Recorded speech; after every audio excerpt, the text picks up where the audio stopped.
स्वागत करतो। जसं की आपल्या सगळ्यांना माहिती आहे की आपण पत्रकार आहोत सगळ्यांनी, आपण वर्षभर काही ना काही बातम्यांसाठी कार्यक्रमांसाठी मरमर करत असतो। ते राजकारणी लोक असो किंवा इतर सामाजिक लोक असो, गुन्हेगारी असो, काही असो, आपण दिवसभर बातमीदारी करत असतो। दरवर्षी प्रत्येक समाजाच्या धर्माच्या विविध शासकीय निमशासकीय कार्यालयांच्या स्पर्धा होत असतात। त्यात क्रिकेट स्पर्धा असो, इतर स्पर्धा असो, कुठल्या ना कुठल्या स्पर्धा होतात। मागचा हेतू एकच असतो की त्यांना एक विरंगुळा मिळावा आणि त्यांचा एक आनंद त्यांना मिळावा, एक गेट टुगेदर सारखा कार्यक्रम। परंतु पत्रकारांची एकही स्पर्धा कोणीही कुठेच घेतली जात नाही। आपण यावेळेस पहिल्यांदा एक नवीन उपक्रम राबवण्याचं ठरवलं की पत्रकार प्रीमियर लीग महाराष्ट्रात हा असा प्रथमच हा प्रयोग होतो आहे जो आजपर्यंत कुठेच झालेला नाही। त्यात एक विशेष गोष्ट म्हणजे अशी की आपल्या पत्रकारिता क्षेत्रामध्ये असं आहे की काही आपले वेगवेगळे माध्यम असतात, print media, electronic media, digital portal, press photographer. तर या सगळ्यांना एका व्यासपीठावर आणणं म्हणजे फार अवघड काम आहे। तर त्याच म्हणजे त्याचा आपण एक छोटासा प्रयत्न यावर्षी करतो आहे। आपण प्रत्येक तालुक्यातून एक टीम मागवलेली आहे आणि असे 14 तालुक्यांचे 14 संघ ते असणार आहेत, प्लस जळगाव शहरातले 6 संघ आणि 4 विशेष संघ आपण ठेवलेले आहेत। त्यामध्ये एक पोलीस प्रशासन, एक जिल्हाधिकार्यालय, एक जिल्हा परिषद आणि एक 11 आमदारांचा एक संघ आपल्यामध्ये असणार आहे। या अशा 24 टीम असणार आहे।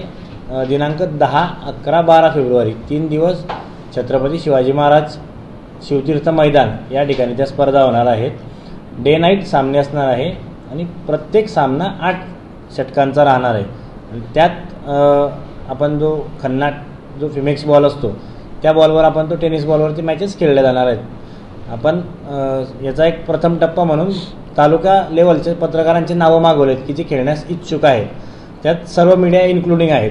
तर त्या नावांपैकी आपण 13 लोकांचे नावं ईश्वर चिठ्ठीने निवडणार आहोत की त्या 13 लोकांचा संघामध्ये समावेश आहे। बाकीचे खेळाडू जे असतील ते ॲडिशनल असतील, म्हणजे एक बघण्यासाठी किंवा त्या ठिकाणी येतील।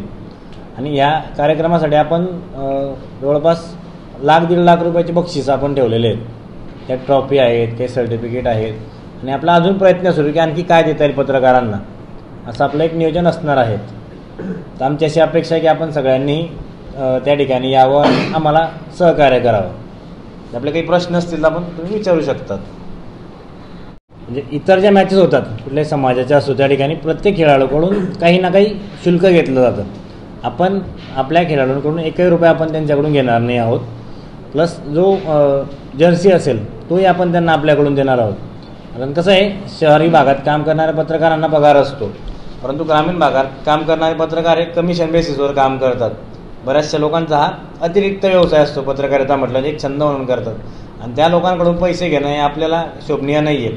आणि त्यांचा एक जीव आहे, बिचारांना एन्जॉयमेंट करायला मिळावं असं वाटतं। फार 8-10 वर्षापूर्वी मॅचेस व्हायच्या आपल्याकडे, एका संस्थेकडून आयोजित केल्या जायच्या, पण आता त्या नाही आहेत। मग म्हणून आपण हा एक नवीन पायंडा सुरू केलेला आहे आणि पहिलंच पर्व आहे। जर हे चांगल्या प्रमाणात यशस्वी झालं तर पुढच्या वर्षी आपण यापेक्षाही आणखी चांगलं करण्याचा प्रयत्न आपला असेल।